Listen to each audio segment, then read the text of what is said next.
გმობით, პატრიარქის გინებით, ტელევიზიები იყო, რომლის ეთერებში პატრიარქის აგინებდნენ, ლანძღავდნენ, არასდროს ხმა არავის არ ამოუღია.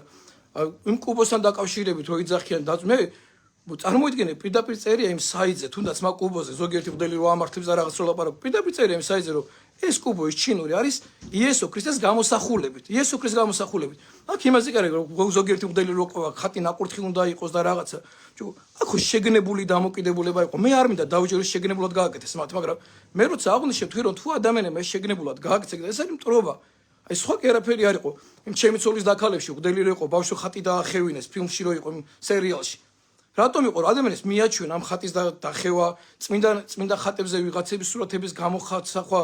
ესე დაიწყო კომუნიზმი, სხვაგანაც კი არ დაწყებულა ეს კომუნისტურისა ეკლესიის დევნა და ეს ამდენი წელია ეკლესიას გულანძღავენ, გვაგინებენ, ქვეყნის სტრესს გვეძახიან, რუსოფილებს გვეძახიან ადამიანებს და რუსეთის მომხრეებს გვეძახიან ადამიანებს, რუსეთის მომხრეებს.